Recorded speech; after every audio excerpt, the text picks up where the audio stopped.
Uy, alam mo ba? Yung friend ko kasi Take two. Pak.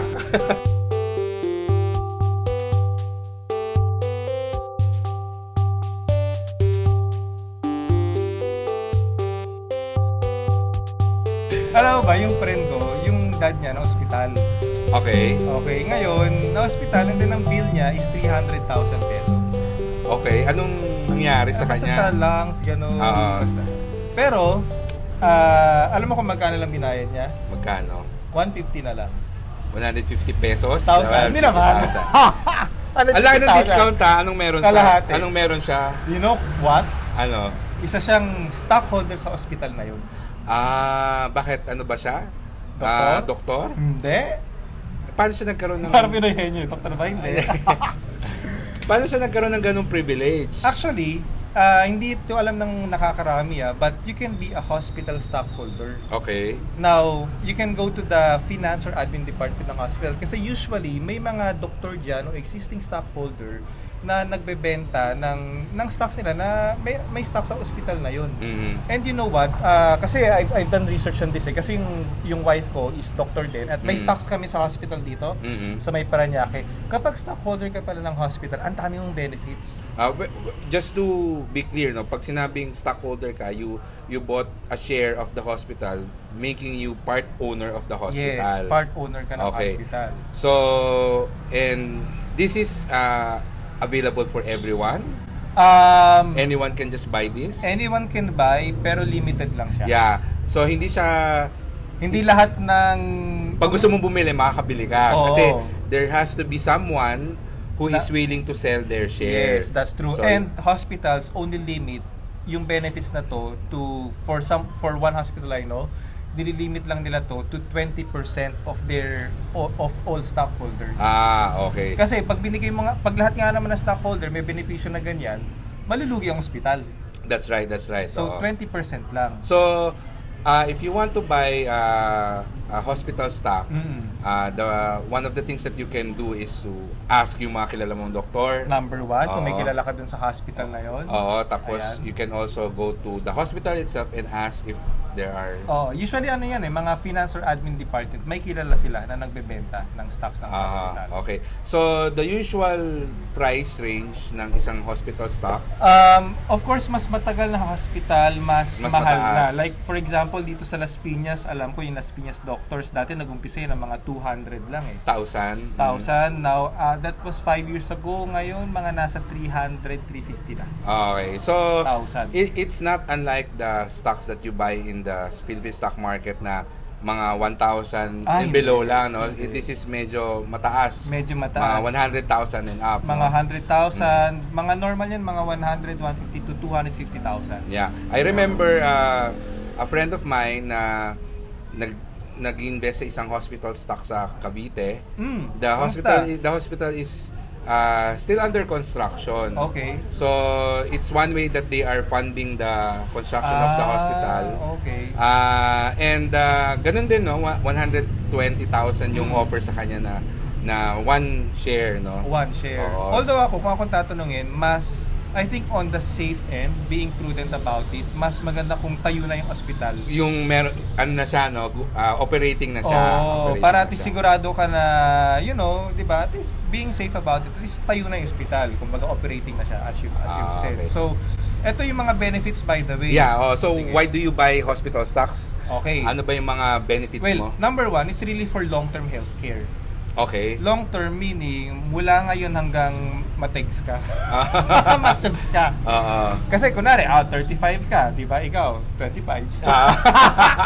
So kunwari, hanggang 85 tayo mabuhay o 95. So imagine, for the next 60 or 80 years, you get these benefits. And what are these benefits? Okay, usual benefits will be number one, 50% off on professional fee. Alright.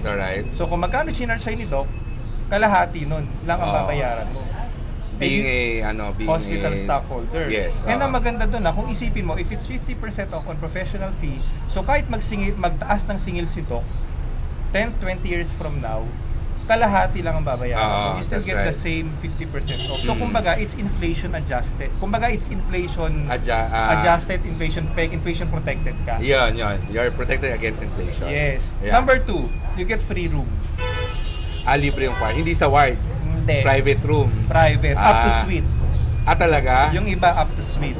So hindi ka sa ward na kasama ng mga kung gusto mong ikaw lang diba? Gusto ko suite ako. Yun, up to suite. Okay. Libre pa yon. Number 2. Number 3, ito isa sa mga pinakamagandang nakita ko. Number 3 is that hindi lang, kunwari, meron kang, you're married. Okay? So hindi lang ikaw ang covered. Okay. Covered din ang asawa mo. Halimbawa, may 3 kang anak, covered din yung 3 mong anak. At kung buhay pa si mami at daddy, covered kasama yung parents. Kasama yung blood, yung ascendant parents, yung biological parents mo. That's right. So, which is very good because I know a lot of millennials like us now are also taking mga care. generation natin, mga Ben 10. Are also, they belong to the sandwich generation that they are probably taking care of their parents also, di ba? So that's a very good benefit of hospital stocks. Yeah, saka yung mga OFWs din, 'di ba, na they're also taking care of their parents. So kumbaga it's a way to makatipid din. Saka tingin ko it's very cost effective and cost efficient. And not only that, meron din silang discounts on procedures, ganyan. So basically puro discount. Yes, may libreng dental. So meron din siyang annual check-up na libre? Kung dental, may libreng dental yung iba. So kung bad breath, pero you're an owner of the hospital. Do you also get dividends?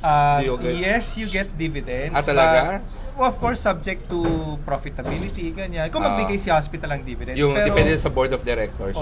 Pero it's not usual. Not usual. It's not something that na every year na para siyang investment na kunwari kumikita may dividend ka.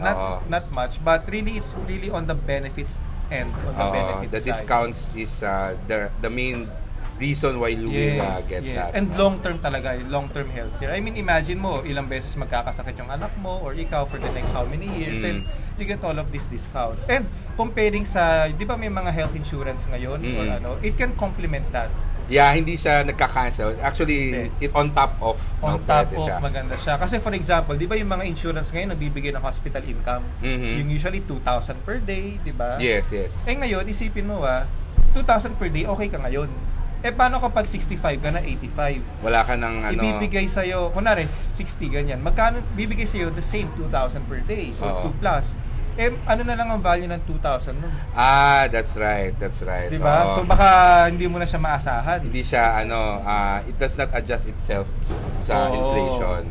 Kaya maganda rin siya. So it really can complement. And apart from that, compared to yung mga HMO, diba ang HMO, alam ko, may hanggang ano lang yan hanggang at certain age Yeah, oo. Diba, 65 or even some health insurance. Yeah, tsaka mas mahal siya kapag So eto, pag tumatanda ka, mas mamahal. Paano kung 65 ka na, uninsurable ka na? So, wala ka na. But this one, even after 65, basta you own the stock. Yes. In fact, pumunta ako sa sa stockholder meeting ng hospital na hawak namin. Karamihan doon ng mga stockholder. Puro mga titos and #titos and titas. Manila na. So, we're not saying that they should not get HMO. HMO, but this is a good additional protection for them. And kung ganun kaganda yung benefits, bakit may nagbebenta? Well, kasi like for example, some doctors I know of, marami na silang clinic. Diba? So gusto na nilang bitawan yung hospital na kumbaga, they'd rather focus dun sa malapit sa kanila or mas malaking practice. That's right. Yung iba nagre-relocate. So yung doctor, meron siyang share ng Hospital A, Hospital B, tsaka Hospital C. Yung Hospital A, yun yung isang kembot lang sa bahay nila, di ba? So, and sabihin na natin na mas gusto niya yung benefits ng Hospital A. So pwede niyang i-let go na yung Hospital B and Hospital C. Right. And you don't have to buy a lot of shares. You just need one, di ba? One lang and you get all the benefits. But of course, the benefits will always depend on the hospital. They have to ask kung ano yung check with them. Ano yung makukuha nilang benefits with that. That's very good, maganda siyang alternative talaga. Kaya nung natisod ko to parang, uy, ang ganda to So kaya maganda rin na discuss natin para makatulong din. All right. So I hope you learned something new today. Yep. No, and if you have any questions about hospital stocks, you can ask it in the comment section. And if you have topics that you want us to discuss, you can always also message us and email us at admin@wellrq.com. Hello. Bye-bye. Bye-bye.